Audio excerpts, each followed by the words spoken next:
Hello મિત્રો, government job update નવી ભરતીની અપડેટ લઈને આવ્યું છે.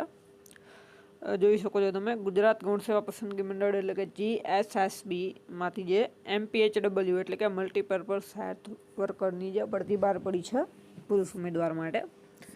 તો આ વિડીયોમાં આપણે ટોટલી માહિતી જોવાના છીએ, કઈ રીતે પ્રોસેસ છે બધી, ફોર્મ ભરવાનું, ફીનું, જે એજ્યુકેશન ક્વોલિફિકેશન છે. તો ટોટલી માહિતી માટે આપણા વિડીયો સાથે બન્યા રહો, જેથી તમને કોઈ પણ ડાઉટ્સ ના રહે. તો આપણે આગળ વધીશું.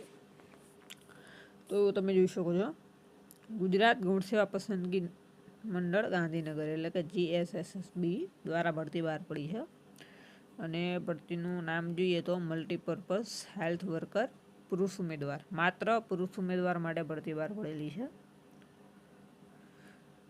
અને વર્ગની વાત કરીએ તો વર્ગ 3 અંતર્ગતની ભરતી છે. નેક્સ્ટ વેબસાઇટ જોઈએ તો ઓજાસની વેબસાઇટ પરથી ભરતી બહાર પડી છે. ઓફિશિયલ નોટિફિકેશન છે આ. તમારે ઓનલાઈન ડાઉનલોડ કરવું હોય તો ઓજાસની વેબસાઇટ પર જઈને ડાઉનલોડ કરી શકો છો.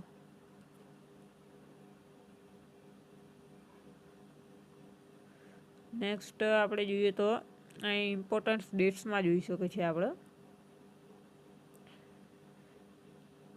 લાસ્ટ ડેટની વાત કરીએ તો 15 ઓગસ્ટ 2024. 15 ઓગસ્ટ લાસ્ટ ડેટ છે, એટલે કે બને ત્યાં સુધી તમારે 12 ઓગસ્ટ સુધીમાં ફોર્મ ભરાવી લેવું, કેમ કે એન ટાઈમ ઉપર ફોર્મમાં વેબસાઇટ પર લોડ વધારે હોય છે, જેના લીધે ફોર્મ ભરવામાં તકલીફ પડી શકે છે.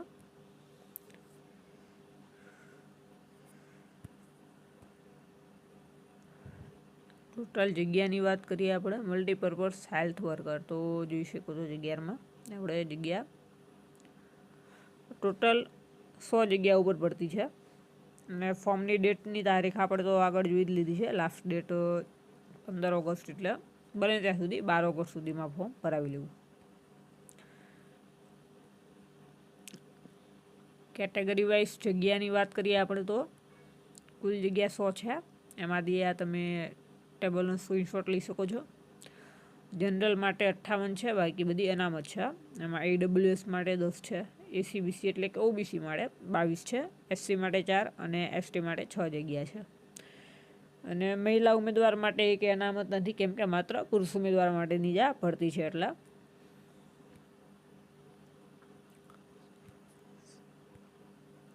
નાગરિકત્વ તો ભારતીય નાગરિક હોવો જોઈએ. ઉંમર મર્યાદાની વાત કરીએ આપણે તો 18 વર્ષથી 33 વર્ષ. અને એમાં જે છૂટછાટ મળે એમાં જોઈ શકીએ કે અનામત કેટેગરીના જે પુરુષ ઉમેદવારો છે, SC, ST, OBC, EWS, SCBC, 38 વર્ષ સુધી ફોર્મ ભરી શકશે. દિવ્યાંગ પુરુષ ઉમેદવાર છે તો 43 વર્ષ સુધી. હવે દિવ્યાંગ પુરુષ ઉમેદવારમાં પણ જો અનામત વર્ગનો ઉમેદવાર છે તો 45 વર્ષ સુધી ફોર્મ ભરી શકશે. અને એક્સ સર્વિસમેનમાં તો બધામાં રૂલ્સ છે કે 3 વર્ષ સુધીનું આમાં મળતું હોય છે. પગાર ધોરણની વાત કરીએ તો પે મેટ્રિક્સ લેવલ જોઈ શકો છો, 19,900થી 63,200 વાળું પે મેટ્રિક્સ લેવલ લાગુ પડશે.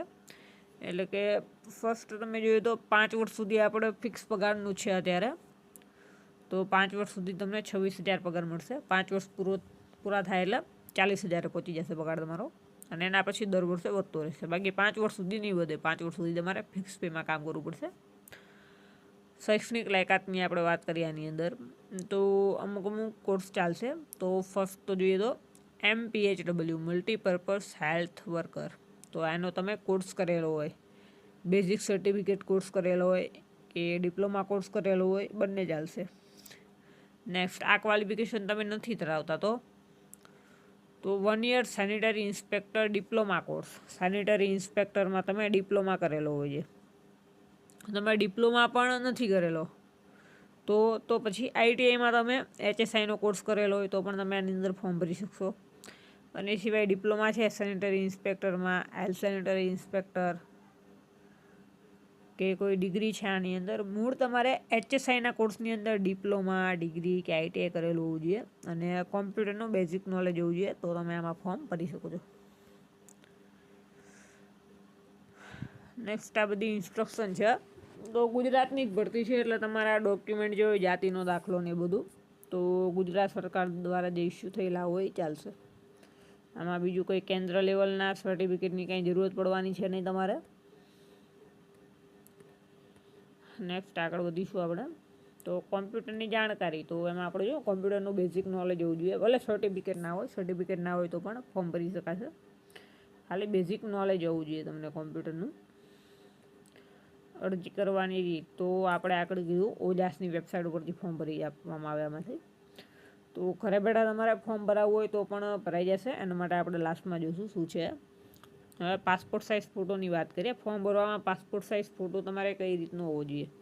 તો વ્હાઇટ બેકગ્રાઉન્ડવાળો જોઈએ અને ફોટો પડાવ્યા તારીખ સાથેનો. મતલબ 1 વર્ષ જૂનો ફોટો ના હોવો જોઈએ. તમારા ફોટાની જે તારીખ છાપેલી હોવી જોઈએ એની પણ 1 વર્ષની અંદરની.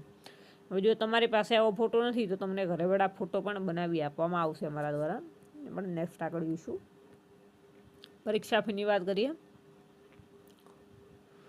તો ફી જોઈ શકો છો. જનરલ માટે 500 રૂપિયા છે અને જે SC ST OBC SC BC EWS and દિવ્યાંગ ઉમેદવાર છે, એક્સ સર્વિસમેન છે, તો એ બધા માટે 400 રૂપિયા ફી છે. અને આ ફી જે છે તમે પરીક્ષા આપશો એટલે તમને પૂરી ફી પાછી મળવાની છે. જો પરીક્ષા આપશો તો પાછી મળશે, નહીં આપો તો પાછી નહીં મળે તમને ફી. પરીક્ષા પદ્ધતિની વાત કરીએ તો પરીક્ષા પદ્ધતિમાં તમે જોઈ શકો છો એક જ એક્ઝામ છે. અને એક્ઝામની વાત કરીએ તો 2 પાર્ટમાં એક્ઝામ છે. ફર્સ્ટ પાર્ટ એ છે જેમાં 90 માર્કની છે. 30 માર્કનું રિઝનિંગ, 30 માર્કનું મેથ્સ અને 30 માર્કમાં જનરલ નોલેજ, બંધારણ, કરંટ અફેર્સ એવું બધું આવશે. અને લાસ્ટ પાર્ટ બીમાં આવશે 120 માર્કનું પેપર આવશે. એની અંદર તમને HSIને લગતું આવશે, MPHWને લગતું આવશે. મેઇન જે અંતર્ગત ભરતી છે એ મુજબ વિષયને લગતું બધું આવશે. બાકી બીજું કંઈ આમાં નવું છે ને. આપણે આજે મેઇન હતું એ બધું જોઈ લીધું. હવે આપણે ફોર્મની વાત કરીએ તો ફોર્મ ભરવાનું. તો ફર્સ્ટ ફોર્મ તમારે ઘરે બેઠા ભરાવવું હોય તો ઓછામાં ઓછા ચાર્જ સાથે. આપણો ચાર્જ માત્ર 70 રૂપિયા ચાર્જ છે ફોર્મ ભરવાનો. અને જે ફી થતી હોય ઉપરની એ ફી તો તમને પરીક્ષા આપશો એટલે પાછી જ મળવાની છે. અને ફોર્મ ભરવા માટે તમે કોન્ટેક કરી શકો છો 81 60 97 43 92. આ આપણો કોન્ટેક નંબર છે. તો આમાં તમે કોન્ટેક કરી શકો છો. ઘરે બેઠા તમને ફોર્મ ભરી આપવામાં આવશે. અને કોઈ પણ ભરતીની માહિતી જોતી હોય તો બધી માહિતી પણ મળી રહેશે. આપણી આ યુટ્યુબ ચેનલમાં બધું તમને ટોટલી મળી રહેશે. આપણા વોટ્સએપ ગ્રુપ પણ છે જેમાં આની બધી અપડેટો પણ મળતી રહેશે તમને. અને ઘરે બેઠા ફોર્મ ભરવા હોય કે બીજું કોઈ યોજનાનું ફોર્મ હોય, ગવર્મેન્ટ જોબનું હોય, કોઈ પણ બધી ફેસિલિટી પૂરી પાડવામાં આવે છે. બાકી બીજું કાંઈ છે ને. જે મેઇન હતું એ આપણે જોઈ લીધું. આવી જ ભરતીની માહિતી મેળવવા માટે અમારી ચેનલ સાથે જોડાઈ રહો, જેથી તમને દરેક અપડેટ મળી રહે.